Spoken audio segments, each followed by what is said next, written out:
बंकिम दा ने जब वंदे मातरम की रचना की तो स्वाभाविक ही वो स्वतंत्रता आंदोलन का स्वर बन गया। खास करके बंगाल की गलियों में लगातार वंदे मातरम के लिए प्रभात फेरियां निकलती थी। अंग्रेजों की नाको दम कर दिया था। और उस समय एक गीत गूंजता था बंगाल में, जाए जावे जीवोनो चोले, जाए जावे जीवोनो चोले, जोगो तो माजे तोमार काजे वंदे मातरम बोले। अर्थात हे मां, संसार में तुम्हारा काम करते और वंदे मातरम कहते जीवन भी चला जाए तो वो जीवन भी धन्य है। ये बंगाल की गलियों में बच्चे कह रहे हैं। बंगाल की गलियों से निकली आवाज देश की आवाज बन गई थी। खुदीराम बोस, मदनलाल ढींगरा, राम प्रसाद बिस्मल, अशफाक उल्लाह खान, अनगिनत जिन्होंने वंदे मातरम कहते कहते फांसी के फंदे को अपने गले पर लगाया था। जिन पर जुल्म हो रहा था उनकी भाषा भी अलग थी, लेकिन एक भारत श्रेष्ठ भारत, इन सब का मंत्र एक ही था, वंदे मातरम।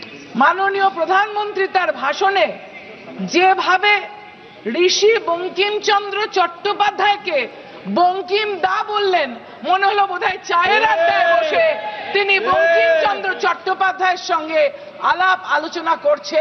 বাংলা এটা ভালোভাবে নিচ্ছে না, বাঙালি এটা ভালোভাবে নিচ্ছে না। যেমন বাঙালি ভালোভাবে নিচ্ছে না ঈশ্বরচন্দ্র বিদ্যাসাগরের মূর্তি, মর্মর মূর্তিকে দাঁড়িয়ে থেকে ভেঙে দেওয়া, বা রাজা রামমোহন রায় যার জন্য আজকে আমি এখানে দাঁড়িয়ে আছি, যার জন্য সতীদাহ প্রথা তিনি উঠিয়ে দিয়েছেন, মহিলারা শিক্ষিত হয়েছে। ঈশ্বরচন্দ্র বিদ্যাসাগর এবং রামমোহন রায়ের অপমান বাঙালি মেনে নিচ্ছে না। সেরকম আজকেও এখানে ঋষি বঙ্কিমচন্দ্র চট্টোপাধ্যায়কে দাদা বলে সম্বোধন করাটা বাঙালি কিন্তু মেনে নিচ্ছে না। সংসদীয় রীতিনীতি আমরা মেনে চলি, যেমন আমাদের বিভিন্ন ধর্মের মানুষ কখনো বা গীতা, কখনো বা বাইবেল, কখনো বা কোরআন, কখনো বা ত্রিপিটক মানেন।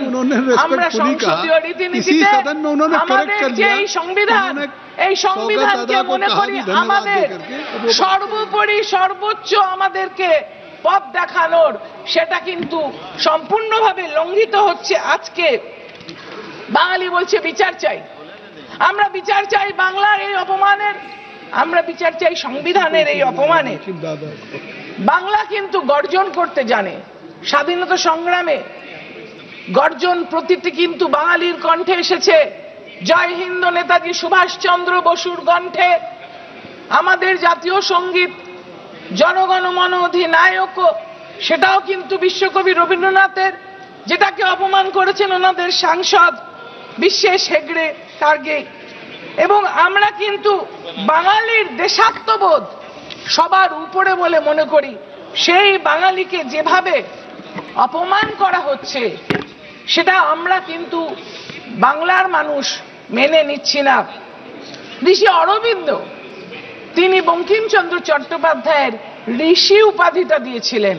আমি গর্ববোধ করি যে বারাসাতবাসী 4 বারের জন্য আমাকে নির্বাচিত করে এখানে পাঠিয়েছেন, সেই ঋষি বঙ্কিমচন্দ্র সেখানকার ডেপুটি ম্যাজিস্ট্রেট ছিলেন এবং তিনি পায়ে হেঁটে যেতেন ওখানে কাজ করতে কলকাতার থেকে। সেই ঋষি বঙ্কিমচন্দ্র 7ই নভেম্বর 1875-এ বন্দে মাতরম প্রথম বঙ্গদর্শন পত্রিকায় প্রকাশ করেন, আর 1882-তে আনন্দ মঠে যুক্ত হয়। এই বইটি বা এই গ্রন্থটি আমার মনে হয় এনাদের কারুর জানা নেই। আমি এখান থেকে অনলি 2টো লাইন শুধু জানাতে চাই। 1174-75 সাল, সেই সময়তে রাজা রাজস্ব কড়ায় গন্ডায় বুঝে নিলেন। 1175 সালে বৃষ্টি হয় নাই, ফসল ভালো হয় নাই, চাল মহার্ঘ হইল, দরিদ্ররা এক সন্ধ্যা আহার করিল এবং লোকে প্রথমে ভিক্ষা করিতে আরম্ভ করিল, তারপরে কে ভিক্ষা দেয় উপবাস করিতে আরম্ভ করিল, রোগাক্রান্ত হইল, গরু বেচিল, লাঙল জোয়াল বীজ ধান খাইয়া ফেলিল, রোগ সময় পাইল, জ্বর ওলা উঠা ক্ষয় বসন্ত।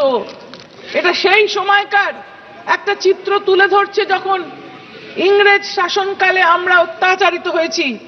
সেই সময় মহেন্দ্রর সঙ্গে আমরা সন্তান দল বলে যারা দেশের কাজে ঝাঁপিয়ে পড়েছিল, সেই ভবানন্দর একটি কথোপকথনে এই গানটা প্রথম প্রকাশিত হয়। বন্দে মাতরম সুজলাং সুফলাং মলয়জি শীতলাম শস্য শ্যামলাং মাতরম। মহেন্দ্র গীত শুনিয়া কিছু বিস্মিত হইল, কিছু বুঝিতে পারিল না। সুজলা সুফলা মলয়জি শীতলা শস্য শ্যামলা, মাতাকে জিজ্ঞেস করিল, মাতাকে? উত্তর না করিয়া ভবানন্দ গাইতে লাগিলেন, শুভ্র জ্যোৎস্না পুলকিত যামিনী ফুল্ল কুসুমিত দ্রুমদল শোভিনীম সুহাসিনীং সুমধুরে ভাসিনীম সুখদাং বরদাং মাতরম। মহেন্দ্র বলিল, এ তো দেশ, এ তো মা নয়। ভবানন্দ বলিলেন, আমরা অন্য মা মানি না। জননী জন্মভূমিশ্চ স্বর্গাদপি গরীয়সী। আমরা বলি জন্মভূমি জননী। আমাদের মা নাই, বাপ নাই, ভাই নাই, বন্ধু নাই, স্ত্রী নাই, পুত্র নাই, ঘর নাই, বাড়ি নাই। আমাদের কাছে কেবল সেই সুজলা সুফলা মলয়জ সমীর শীতলা শস্য শ্যামলা মা দেশ, যেখানে আমরা দেশ মাতৃকাকে মা বলে উদ্বোধন করি। এবিপি আনন্দ এগিয়ে থাকে, এগিয়ে রাখে।